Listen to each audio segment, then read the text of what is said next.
Hello and welcome to the Vlogging Pod. Tonight we are joined by author of Our Father's Footsteps, Don Levers. Welcome to the room, Don. How are you this evening? Very well. Thanks very much, Ari. Well, wonderful. So we're going to start our 20 minutes right off the bat by talking about finishing writing and publishing a book. With all your success, tell us a little bit about the journey that you've done from when you started writing. I think you've written several. You first started out with a children's book, if I'm correct? Yes, I did my first book because I like one of your authors a couple of weeks ago, and I'm afraid I don't have his name in front of me right at the moment, but he was a children's author, and I started out by reading stories to my kids and making up stories for them. And so I lived in the Okanagan at the time in Kelowna, and going across the lake the day my second daughter was born, we saw something in the water out there, and that led to me making a story up about Ogopogo. Nice. And then you went right into another book. Now, I'm taking that you're an indie author, yes?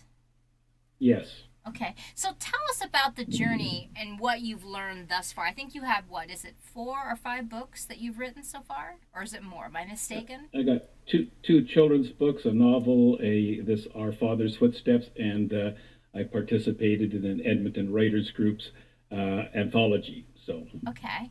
So tell us what you've learned since this whole process of being an indie author. Tell us how that's progressed for you. a couple of years ago, when I wrote my novel Loot for the Taking, I was asked by the local library board to make a tour of libraries and speak to the people of the library and students at some of the schools that the libraries are in. So in my presentation, I wrote, writing the book is the easy part. Mm-hmm. Once you hit the end, that's when all the work begins. Yes. And that has been so true in doing this, doing Loot for the Taking. It's even people that are fortunate enough to get good-sized publishers these days still have to do most of their own promotion. Oh, yes. And that is a lot of work. It is more than Just trying to how to figure out to get onto your podcast tonight was a challenge, and I'm just sweating trying to do it. No, you did fine. You did fine. It just took a minute for it to catch up.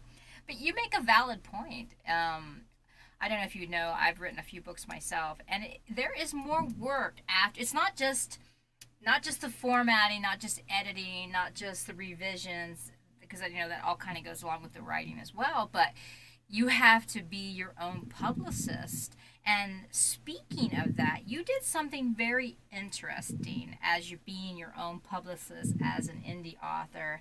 I believe from what I found out about you when you were talking about your book, The Loot, let me make sure I get this correct.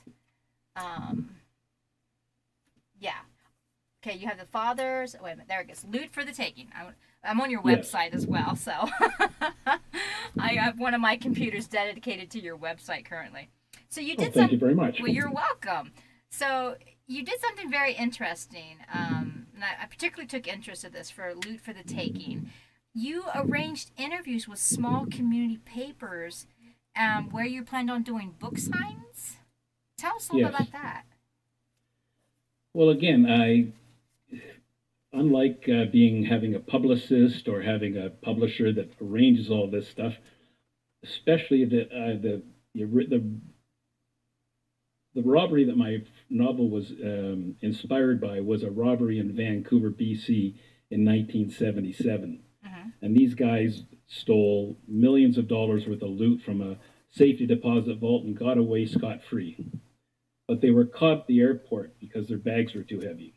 Oh, wow. So I was always mad at these guys for, pulling off this perfect heist. Not that I'm, saying that doing a robbery is a good thing, but these guys had pulled the perfect heist without hurting anybody.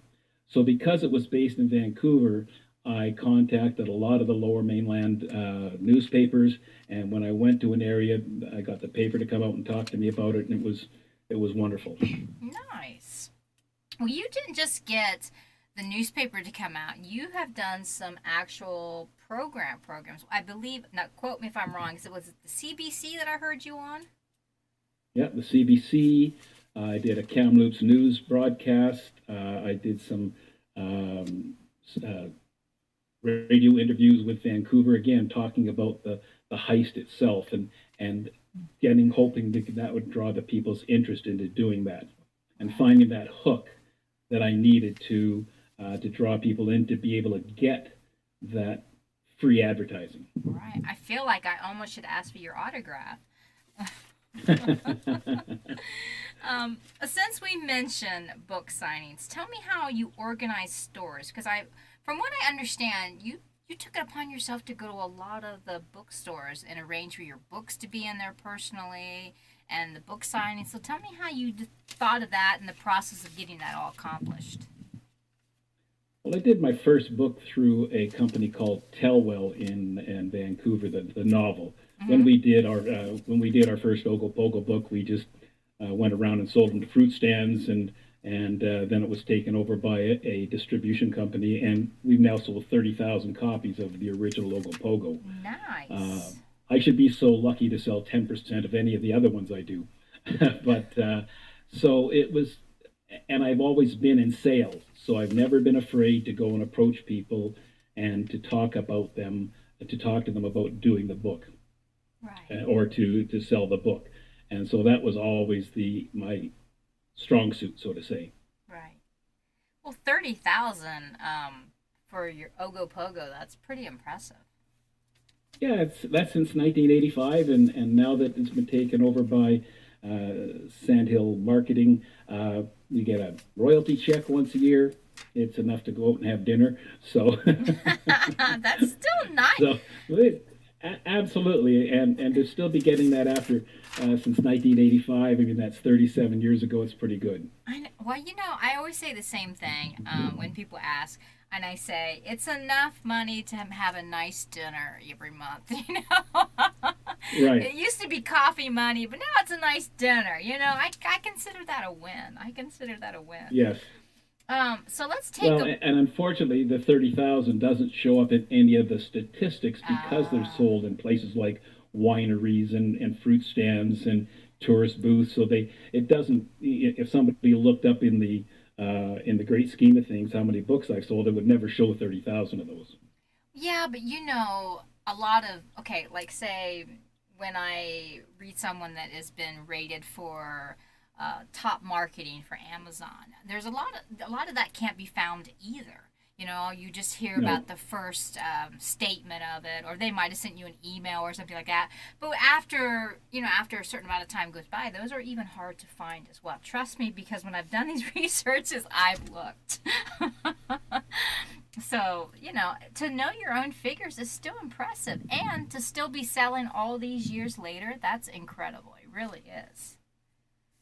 Well, the sequel to that a sequel I just did with an actual publisher in the Okanagan, and that was written in 1987. But life got in the way, and we just put out the sequel this year, Ogopogo and the Mysterious Stranger. So Okay. that's just coming out now. And you said you're with who? What publisher again on that? It's Okanagan Publishing. It's Oh, a okay. small publishing house in the Okanagan. Okay. Nice. And you're Canada based, yes? Yes. Nice. Okay, so let's take a minute. I'm trying to write things down as we go along. I don't like to forget things. So let's take a moment and relive 2017 when you published Loot for the Taking. Tell us a little bit how you started. What made you interested in writing this book? Tell me what spoke into you or what came up in your life that brought this to your attention. Well, again, I just like the Ogopogo and the sequel to that, I started writing Loot for the Taking back in 1987. Okay, but Sorry, 1987. you published in 2017. Yes, Yes. Okay. but I originally started doing it as a screenplay, Oh. and I didn't know anything about screenwriting, and so I had approached the CBC about having them do it as a movie of the week kind of a thing, and I met this producer down there. His name is Hart Hansen, And he liked the concept, he liked the idea, and one thing turned to another, and it didn't happen. But he said, "Why don't you write the book? Maybe somebody will make a movie about it." Forward 20 years, and life got in the way, and I basically sold my business and retired. And finally, in 2016, I began writing it again. All my original notes were on computer programs that no longer existed, so I started again. And again, not wanting to spend a lot of time getting rejected by mainline publishers, I decided to publish it myself. Nice. So, again, how did it come to your attention in 1987? I mean, what crossed your path? Because you said the heist happened in 1977. Was there something that you Right. saw on it? Did you see a I clipping?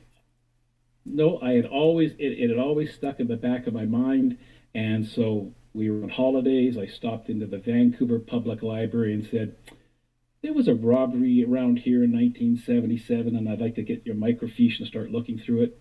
And the girl looked at me and she says, "Come over here." And we went over to the file cabinet and she pulled out all the newspaper clippings from that heist. And that was my research done. Nice. There was no internet to look up all these things at the time, and so it was had to be done that way. When I began redoing it in 2016, I found that one of the men who had involved in the original heist had been arrested again in 2015 for an armored car robbery in Montreal. So and I actually have an armored car robbery involved in the beginning of the book that I describe, and little did I know that this guy had been involved in that. Wow. That's actually pretty impressive, your research. I'm really impressed. So, as an indie author, let's talk cover work. So, your covers are very interesting. Loot for the Taking shows an armory box and some jewels and gold within. And we have, of course, Our Father's Footsteps. Um, it really moves you seeing an older gentleman and then the recaps of World War II in the background. It's rather moving. So tell me how the covers came about. The Loot for the Taking, I had some ideas of what I wanted, and I got a hold when I was working with Telwell. I told them what I wanted. Looked at different websites, and I found that safety deposit box with the money and the gold in it. And I said, "Can we get that?" So we got that, and they purchased the rights for that picture for me. Our Father's Footsteps is a was a work of love and passion. The main picture on the cover of that is a picture of the Royal Winnipeg Rifles, who my dad served with during World War II. The old man is a statue that was in Normandy in 2019 when I was there, and it is probably the most moving memorial I've ever seen in my life. He's actually looking across a field of grass to statues that are coming out of the water, or make it look like they're coming out of the water. And they're built out of washers that you can see through. Oh, And wow. part of those pieces that you can see through are disappearing. A shoulder is missing, an arm is missing, and it's his memories fading and disappearing. Wow. Well, the cover, I mean, even what you're saying is even more moving, but the cover, I think, in a way, really does illustrate what you're trying to put across. It really does. So, as we're And talking, they're my actual footprints in the sand on the cover that I took as soon as I got there. nice. So, yeah, And I see that. si- Yeah. and since doing a couple of book signings, the other thing I want to mention is two of the men in the picture. I've now met and talked to members of their families. Now, see, that's going right into my next question because when we were talking about Our Father's Footsteps, which is your latest book, stories of World War II veterans, what was the research for it? Tell me about the conversations, the level of research that you went into for this book. In 2019, I was fulfilling a bucket list item to go to Normandy Mm-hmm. to the for the 75th anniversary. So I was going with a group that were from my dad's regiment, the Royal Winnipeg Rifles. Mm-hmm. And before I left, I had an interview with a local TV station, and the anchor, Gord Stanky, who actually wrote the forward for my book, he said, "Wow, it'll be great to walk in your dad's footsteps." And that started the idea of there's more stories to this than my dad's. And so I had my dad's story, but the research and talking to people was um, incredible. One of the a lady in Edmonton here, she gave me 150 of her dad's letters that he had sent home during World War II. Oh, wow. So using those letters, so I didn't have the luxury like many authors speaking to the actual veterans. I had to take it from their letters, their journals, their war records that they have, and the war diaries of the regiments themselves to tell the stories. So, and by the time I finished, I had a feeling that I could have, just like you and I, we could probably go and have a beer afterwards and talk about things till midnight easily. Right. And I felt the same, that I knew these men. So, And my researching, sorry, go ahead. no, well, go ahead. Go ahead and finish your thought. I'll mention when you're done. While I was in Normandy, I asked the group I was with must have been getting tired of it, but I would ask everybody I met, "Do you have any stories of your family?" And I met a lady on the beaches of Normandy, and she shared her dad's story and a little bit, and then a month later she sent me a letter and an email, and her dad's story is in the book, and so we become great friends. And then taking that information and all the other information that I use. I have a lot of footnotes in the book for to of the research that I've done that people can look up. Nice. So, the title, Our Father's Footsteps. So, tell me how it felt to sort of walk into your father's footsteps writing this. Ultimately, I realized how lucky I was to be here.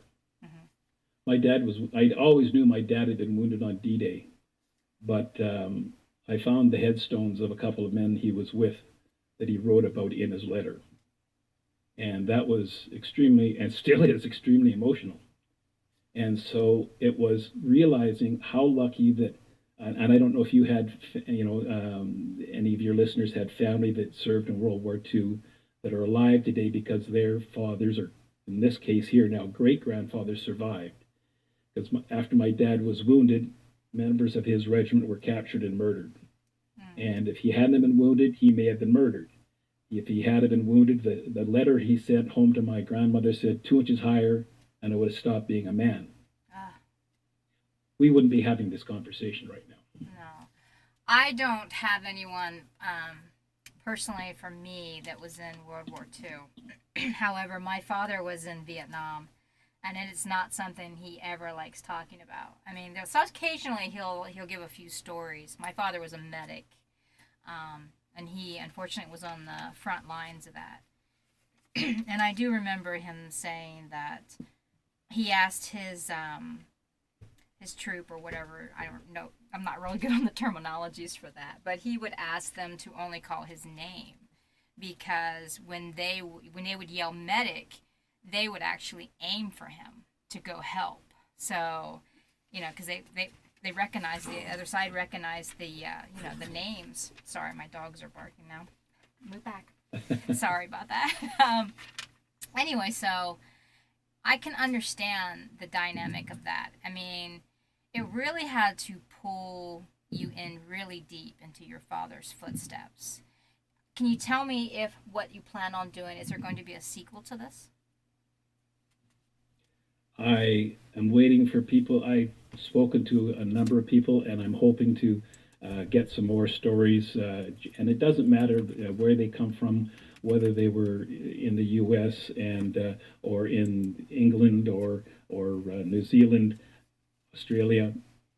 I want to do another 3 or 4 stories and fill that in because it's not just the stories of their war. It's a story about who they were before, why they joined up, what I call their what if moments, in my dad's case being wounded and coming close to possibly being murdered, and who they were afterwards. Right. In my case, and all the men in this book, we were very fortunate that none of the men ended up with the PTSD that was so prevalent. Right. So if I could, So, yeah, it could have been worse. right. So if I could ask you, what is one tale that comes to your mind the quickest when you refer to this book? I guess one of them was after my dad was wounded.